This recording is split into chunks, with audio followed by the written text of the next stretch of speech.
तो भाई फाइनली बोध गया पहुंच गए हैं और बोध गया पहुंचते ही हो गया है scam. Good morning guys, welcome back to the channel. मैं हूं आपका होस्ट दोस्त और आप सबका स्वागत हमारे चैनल रूविंग्स ऑन द रोड। और आज हमारी जर्नी होने वाली है झारखंड टू बोध गया। छोटा सा टाउन है चपला, यहाँ से हम निकलने वाले हैं सीधा बोध गया के लिए, वो भी अपनी XUV 300 के साथ। तो जो ये पूरा एरिया है, जो स्ट्रेच है 138 किलोमीटर का है, और वो सारी चीजें आपको बीच बीच में दिखाएंगे कि कितनी कंफर्टेबल होती है अपनी XUV 300 और क्या जर्नी रहती है। तो चलिए जर्नी को स्टार्ट करते हैं। देख लेते हैं कि मौसम कैसा है। मौसम पूरा फॉगी है, बट मुझे वाइपर चलाने दो। वाह, अब मुझे फॉग भी, डिफॉगर भी चलाना पड़ेगा। डिफॉगर चला दिया आई थिंक, राइट, बट अभी तक क्लीन नहीं हुआ है।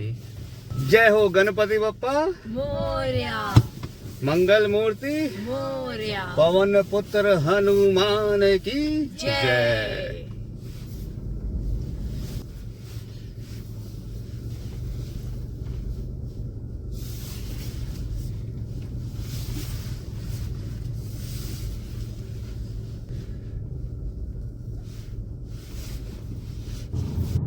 तो भाई फाइनली हम निकल चुके हैं जपला से बोध गया के लिए। ऑलमोस्ट 3 घंटे का ये डिस्टेंस है। और भाई साहब ये देखो, सनराइज भी बिल्कुल परफेक्ट टाइम पे हुआ है। कोई फॉग वगैरह का सीन अब नहीं लगेगा क्योंकि सनराइज बहुत बढ़िया हो गया है। और जो रूट होने वाला है वो होने वाला है जपला से नबी नगर, नबी नगर से हम सीधा जाएंगे अम्बा, अम्बा से औरंगाबाद, और फिर डोभी होते हुए हम सीधा पहुँच जाएंगे बोध गया। तो अभी फ़िलहाल हम क्रॉस कर रहे हैं तेतरिया मोड़। यहाँ से अब ये हमें कहीं नहीं मुड़ना, सीधा ले जाएगा अम्बा तक। और जैसे ही तेतरिया मोड़ को क्रॉस किया उसके 4-5 किलोमीटर के बाद ये फाटक लगा हुआ मिला। गनीमत यह है कि ज़्यादा वेट नहीं करना पड़ा, मुझे से 5 मिनट लगे हैं बस, और ट्रेन निकल गई। बस चलते हैं अब यहाँ से आगे की तरफ। रास्ता बिल्कुल सीधा है, थोड़ा कंजेस्टेड है, सिंगल लेन है, और मोस्टली ये गांव में से होके जाएगी। अभी तो फ़िलहाल यहाँ पे 2 लेन दिख रहा है, बट देखते हैं आगे जाके ना, सुना है कि ये रास्ता और मतलब इसकी विड्थ कम होती जाएगी, संकरी होती जाएगी इसकी चौड़ाई। अभी देखिए चौड़ाई बढ़िया है, दोनों तरफ से गाड़ी आराम से आ रही है और जा रही है, कोई इशू नहीं है। रोड भी बड़ी मस्त है, कोई दिक्कत होने वाली नहीं है। यहाँ पे तो कुछ और थोड़ी चौड़ी भी लग रही है, बट अभी आगे जाके सुना है कि रास्ता थोड़ा कंजेस्टेड सा हो जाएगा। तो फाइनली भाई हम अम्बा मार्केट में पहुंच चुके हैं हम। यहाँ से हमको लेना है लेफ़्ट। वैसे मैं रास्ते की बात कर रहा था, रास्ता यार सही था, इतनी कंजेस्शन आई नहीं है। मतलब सिंगल लेन भी जहाँ मिली ना, रास्ता बहुत सही था, बिल्कुल कोई परेशानी हुई नहीं है। वैसे एक दो मतलब जगह ऐसा पैच मिला जहाँ दिक्कत थी। अभी फ़िलहाल हम मार्केट में हैं बस। ये अगर आप यहाँ देखोगे, यहाँ से लेफ़्ट हम जाएंगे सीधा औरंगाबाद की तरफ, और राइट से अगर आप चले जाओगे तो डाल्टनगंज की तरफ चले जाओगे। तो ये जो सीधी रोड जाएगी ये औरंगाबाद से हम आगे जाके टर्न लेंगे। तो भाई जपला से अम्बा तक पहुंचने में ना ऑलमोस्ट 1 घंटा लगा, मतलब थोड़ा सा ज़्यादा ही लगा, 1 घंटा 10 से 15 मिनट के बीच में लगा। तो मतलब अभी तक हमारी जो स्पीड है वो बिल्कुल प्रॉपर चल रही है। टोटल डिस्टेंस जो होने वाला है वो 3 घंटे, 3.25 घंटे के आसपास होगा। मुझे लग रहा है कि उससे पहले कवर कर लेंगे। और भाई साहब ये देखो, नज़ारे देख रहे हो। और आपको बता दूँ, अम्बा जो है वो बिहार में है, और ये जो नज़ारे आप देख रहे हो ना, ये बिहार के हैं, कहीं और के नहीं है भाई साहब, ये बिहार के नज़ारे हैं।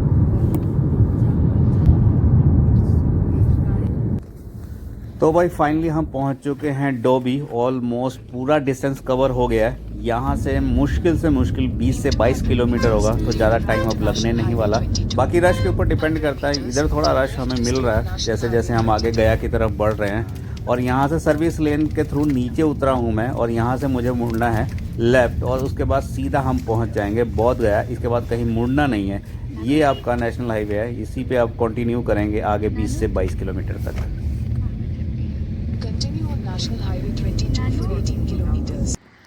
तो फिलहाल हम नेशनल हाईवे पर ही हैं। थोड़ा 5 मिनट की ब्रेक के लिए रुके थे, थोड़ा स्ट्रेचिंग वगैरह कर रहे थे हम लोग। तो भाई फाइनली हम पहुंच चुके हैं बोध गया, और हमने ले लिया ई रिक्शा। भाई ये कह रहा है कि मैं आपको सारे मंदिर घुमा दूंगा, ऑलमोस्ट 7-8 मंदिर हैं। तो जी ई रिक्शा वाला भाई ने क्या किया, यहाँ उतार दिया हमें, और कहता है कि यहाँ ना 5-6 टेम्पल है, आप उसको विज़िट करो, आप यहाँ घूमो, 1-2 घंटा आपको लग जाएगा, फिर आप मुझे कॉल कर देना, मैं आ जाऊँगा और बाकी के टेम्पल घुमाऊँगा। तो भाई जो बात हुई थी ना 5-7 टेम्पल घुमाने की, ऐसा कुछ नहीं है। आपको एक जगह पे उतार दिया जाएगा और 5 टेम्पल एक जगह ही है। वो बस एक भ्रम पैदा कर रहे हैं कि मैं आपको घुमाऊंगा। तो नए बंदों को बड़ा संभल के रहना पड़ेगा। बड़ा मतलब यहाँ तो तगड़े वाला स्कैम हो रहा है। तो चलिए कोई बात नहीं है, एटलीस्ट यहाँ जो छोड़ गया है यहाँ तो पहले हम लोग घूमें। तो भाई साहब बहुत ही औसम फील आ रहा है भाई। इतनी अच्छी कारीगरी की गई है ना भाई साहब, एकदम बारीक काम किया गया है और बहुत ही बढ़िया टेम्पल बनाया हुआ है। तो मतलब यहाँ आके ना बिल्कुल बहुत ही शांति फील हो रही है। मतलब लोग हैं फिर भी पता नहीं एक वाइब्स आ रही है ना, अपने आप ही आ रही है कि बहुत शांति है यहाँ पे। तो आखिरकार हम उस मोस्ट वर्ल्ड फेमस स्टैचू के सामने हैं। बिल्कुल देखने में एकदम आनंद की अनुभूति हो रही है। और इसकी हाइट पता कितनी है? ये 80 फीट की हाइट है इस पूरे स्टैचू की। भाई साहब ये one of the highest Buddha ji का स्टैचू है, जिसको बनाया था दलाई लामा ने बनाया था। और ये 89 में बना था, 1989 में। बहुत ही बढ़िया लग रहा है भाई, बहुत ही बढ़िया।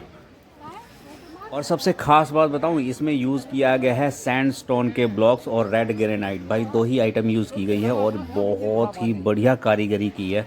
और ये प्रतिमा जो लग रही है ना, आप अगर सामने से देखोगे तब फील कर पाओगे इसको। तो हम वहाँ से निकल चुके हैं और हम लोग वेट कर रहे हैं ई रिक्शा वाले की। फ़ोन कर दिया मैंने, कहता है कि आपको बस 5 मिनट वेट करो, वो पहुँच रहा है।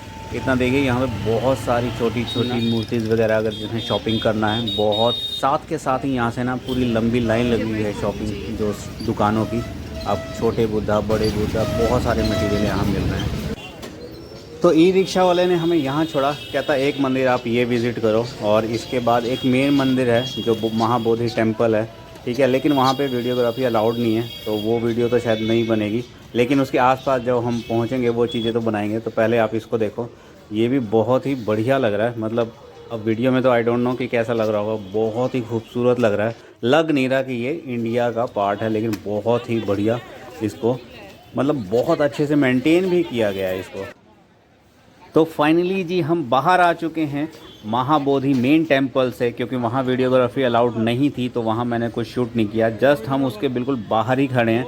अब हम घर की तरफ निकल रहे हैं और बहुत ही बढ़िया से वहाँ पे हमने दर्शन किया और बहुत ही पीसफुल था। और जहाँ महात्मा बुद्ध जी ने ज्ञान लिया था उस वृक्ष के नीचे भी हम लोग ऑलमोस्ट आधा घंटा बैठे। बहुत ही पीसफुल लग रहा था, बहुत ही ऑसम फीलिंग आ रही थी। इवन कुछ बाहर के लोग भी आए थे, बाहर इन द सेंस कि मतलब कुछ तिब्बतियन थे, एक ग्रुप आया हुआ था पूरा, उनसे भी मतलब उनको देखा, वो भी मतलब बड़े फ्रेंडली टाइप के लग रहे थे।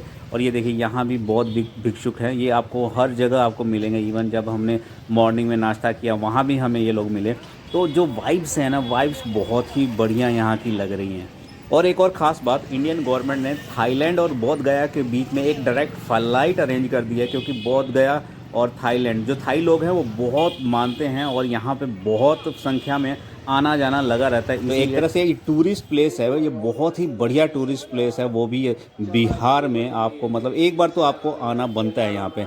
अच्छा, मैं एक बात कह रहा था बीच में, मैंने कहा या स्टार्टिंग में भी बोला था कि एक जो स्कैम वाली बात हुआ ये कि अगर आप अपनी गाड़ी से आ रहे हो और अगर आपकी गाड़ी बाहर है, मतलब बिहार की नहीं है, तो भाई वो आप स्कैम में फंस जाओगे। वो ऐसा कि एक तो यहाँ ना पार्किंग जो है ओपन पार्किंग है, लेकिन यहाँ ऐसा इंटेंट दिखाया जाएगा ना कि ये पार्किंग जो ई रिक्शा वाला था ना, वो मतलब कि वो कहेगा कि आप मेरे साथ चलो, मेरे साथ चलो, मैं आपको पार्क कराऊंगा और फिर मैं ही घुमाऊंगा। तो हम लोग भी वहाँ चले गए उसके साथ साथ। उसने कहा गाड़ी यहाँ पार्क कर दी, जबकि वो ओपन पार्किंग थी। उसके बाद प्राइस, भाई साहब वो घुमाने के प्राइस पता कितने मांग रहा था? हमसे बोल रहा था, कहता 1200 रुपये, 1200 रुपये घुमाने के। अच्छा, हमें ये नहीं पता था कि कितनी दूर है वहाँ से, ठीक है। हमने कहा 1200 कुछ ज़्यादा नहीं बोल रहा, लेकिन ये था कि हमें मालूम था कि क्या रेट है। हम पहले पूछ के आए थे रेट, ठीक है। तो रेट हमने सीधा 1200 से सीधा बोला भाई 250 रुपये लेना है तो ले, नहीं तो ओके बाय टाटा।